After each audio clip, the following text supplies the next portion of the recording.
E aí pessoal, tudo bem? Em sistema de telecomunicações, hoje eu quero falar sobre a modulação FM de faixa estreita e de faixa larga. Vamos lá? Bom, primeiramente eu vou discutir aqui alguns conceitos com relação à modulação em frequência para que então eu possa apresentar, a FM de faixa estreita e de faixa larga. Bom, um sinal FM, ele pode ser representado, por uma amplitude multiplicando um cosseno, onde nós temos, uma frequência instantânea da portadora mais uma parte do sinal com uma integral relativa ao sinal modulante. Então aqui nós temos um argumento variável em função, do sinal modulante. A nossa fase, a frequência do nosso sinal vai estar alterada. Bom, essa expressão ela pode ser entendida de três formas. Associar um incremento caso a frequência do sinal modulado em relação à portadora, isso se o seu modulante for positivo. Você pode associar um decremento, de frequência em relação, à portadora para um modulante negativo, e você mantém, a mesma frequência da portadora caso o seu sinal modulante seja nulo.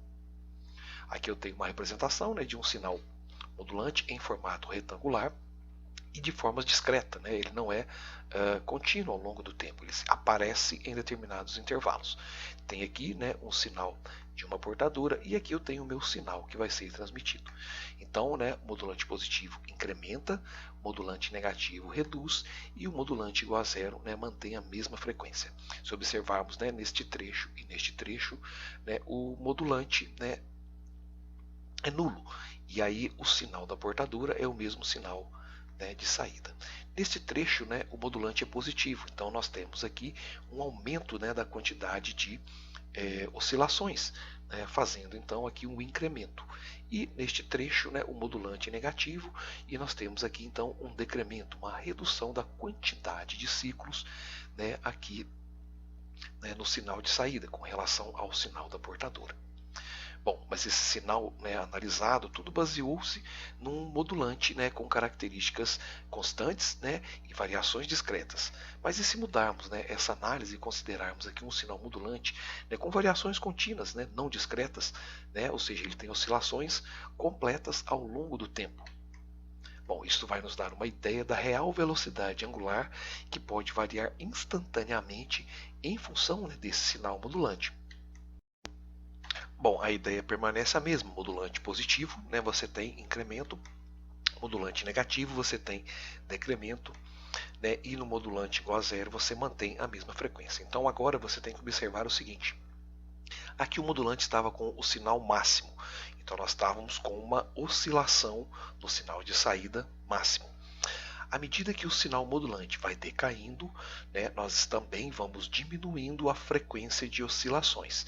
E à medida que ele vai aumentando, nós vamos aumentando novamente, incrementando as oscilações. Então é um pouco mais complexo de você analisar do que o sinal quadrado, com o sinal retangular, mas a ideia permanece a mesma. Aumentando ou decaindo, você tem o incremento ou o decremento aqui da frequência, no sinal de saída. Bom, essa expressão genérica, você pode fazer algumas alterações. Por exemplo, se você considerar, que o sinal modulante vai ser um sinal, representado de forma cossenoidal, então nós podemos substituir, aqui nesta integral o sinal, em m vezes cosseno de ômega t.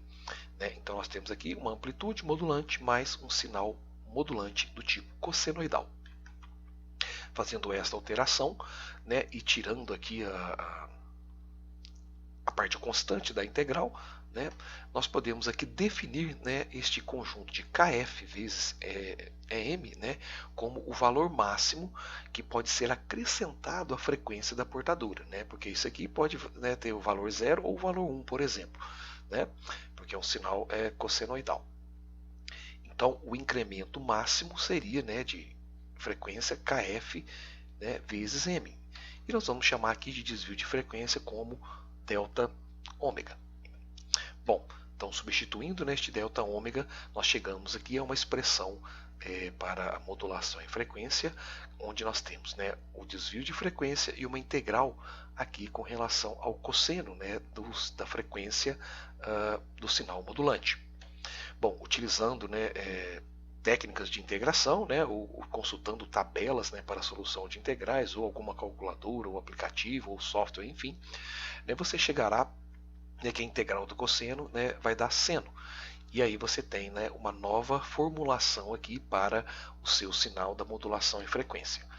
Esse desvio máximo, né, pode então ser representado substituindo aqui, né, o delta ômega por ômega m, substituímos aqui por um índice de modulação FM, por beta. Né? Então nós vamos substituir esta parte aqui, né, pelo índice de modulação, que vai ser então, né, a relação aí do desvio máximo, né, com a frequência do sinal modulante.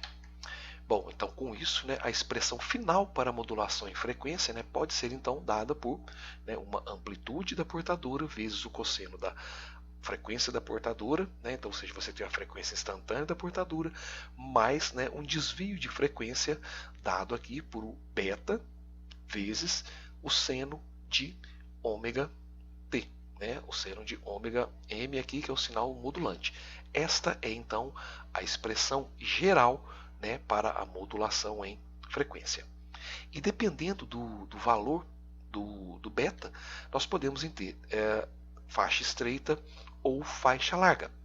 É o valor do índice da modulação beta que irá definir se você estará transmitindo, né, um sinal FM em faixa estreita ou em faixa larga.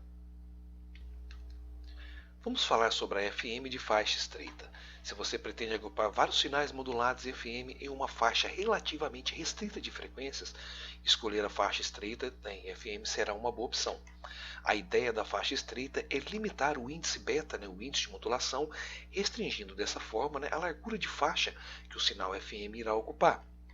Então, se nós considerarmos essa restrição do limite, né, do índice de modulação em 0,2 e também considerarmos algumas relações trigonométricas, nós podemos chegar a esta equação.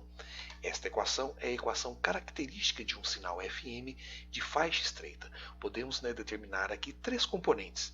Uma componente em torno da frequência da osciladora principal, uma frequência em torno, né, da portadora menos a frequência do sinal modulante e uma frequência da portadora mais o sinal da frequência do sinal modulante. Então nós temos aqui três componentes, né, da frequência da portadora deslocada positivamente e da portadora deslocada negativamente. E um outro detalhe, um dos termos aqui tem um sinal negativo. Vamos ver o que isso vai acarretar, né, na representação do espectro. Temos aqui então a representação do espectro para a FM de faixa estreita. Se observarmos, né, temos aqui os nossos três elementos, né, a frequência central, né, da portadora, a portadora deslocada à direita, né, positivo, somando, e à esquerda, negativo. Né? E o detalhe é que nós temos aqui um dos termos, né, a faixa inferior, ela está invertida. Isso é característica do sinal negativo, né, que foi apresentado na equação anterior. Então nós temos aqui três componentes e isso se assemelha muito a MDSB. O diferencial fica por conta exatamente deste termo, né, que está deslocado na fase. Ele não é um termo negativo, né, porque um sinal negativo na frente de um cosseno ou de um seno simplesmente introduz uma diferença de 180 graus. Então a diferença, né, da FM de faixa estreita para o sinal AM/DSB/FC é que a componente, né, da banda inferior ela está defasada, né, ela está invertida, né, em torno de aí, 180 graus. Podemos então também, né, calcular a potência, né, se considerarmos aqui valores eficazes e pegando termo a termo aqui da equação, né, esquecemos aqui os valores instantâneos e tomamos apenas as amplitudes e utilizando valores eficazes, ou seja, dividindo, né, as amplitudes por raiz de 2, nós podemos chegar então que a potência, né, destinada à portadora será dada por E0 ao quadrado dividido por 2R, R seria a oposição, né, representando aqui a característica de impedância, né, ou resistência, e para as bandas laterais inferior e superior, né, nós teremos aqui uma potência, né, destinada aqui do índice ao quadrado, né, de modulação ao quadrado, vezes, né, a amplitude modulante, a amplitude da portadora ao quadrado, dividido aqui por 8R. Então, muita atenção, você não pode simplesmente pegar este sinal, elevar ao quadrado e dividir pela resistência. Você tem que inserir também o raiz de 2. É por isso que aparece o 2 aqui na equação, né, e, consequentemente, depois aqui ele se torna 8. Então, a representação, né, desse espectro de frequência aqui com relação à potência, né, nós temos, né, a frequência principal, a frequência da portadora, né, com uma determinada potência. Nós temos a frequência da portadora deslocada, né, à direita na banda superior, e também temos aqui o deslocamento, né, para a banda inferior, né, sendo que a potência da faixa inferior é a mesma potência da faixa superior. Bom, se somarmos então essas três potências, nós poderemos então obter a potência média, né? E aí, com isso, né, fazendo alguns arranjos aqui, nós chegamos a essa expressão final, em que você tem uma potência média, né, da faixa estreita, dada por amplitude, né, da portadora ao quadrado, dividido por 2, vezes aqui um conjunto, né, 1 mais o índice de modulação FM ao quadrado, dividido por 2. Esta é a equação para o cálculo da potência média no sinal de faixa FM de faixa estreita. Vamos falar sobre a FM de faixa larga. Bom, se você fizer algumas relações trigonométricas aplicadas, né, naquela equação geral da FM, você pode chegar a uma equação deste tipo. E neste caso, você não poderá fazer muitas simplificações, porque você não pode mais limitar o índice de modulação. Então você tem aqui alguns termos de cosseno do seno, seno do seno. Esse tipo de função trigonométrica ele é mais complexo para ser analisado. Bom, para fazer análise desse tipo de sinal e fazer uma decomposição, você precisa utilizar funções de Bessel. Né? E essas funções de Bessel, né, requerem uma matemática um pouco mais elaborada, né, uma matemática de nível superior. Utilizando algumas tabelas para a composição de alguns índices ou até alguns gráficos, né, você pode chegar a uma equação mais simples para que você possa analisar a FM de faixa larga. Esta é, por exemplo, uma equação, né, que representa aí um sinal de FM em faixa larga. Você pode até não entender, compreender como que você chega nesta equação, mas você tem que ser capaz de identificar os elementos dessa equação. Então você consegue observar que nós temos aqui um elemento central, né, com a frequência da portadora, e o índice que multiplica ali, né, a nossa amplitude da portadora, né, através da composição aí do índice de modulação. E cada uma dessas outras linhas aqui, né, estão representadas as frequências, né, múltiplas da frequência da portadora. Então, se você observar, né, nós temos aqui diversos deslocamentos com relação à frequência da portadora. Aqui nós temos deslocamento, né, com uma vez da frequência do sinal modulante, aqui 2 vezes, 3, 4, 5 e assim por diante. Sempre nós teremos um termo, né, para cada uma das frequências modulantes, né, e seus múltiplos e submúltiplos. E interessante observar que todos os elementos, né, que estão com o coeficiente aqui, né, o coeficiente J, que é o coeficiente de Bessel, né, com os sinais negativos, eles são ímpares. Né? Então, os pares são sempre positivos, estarão representados acima do eixo.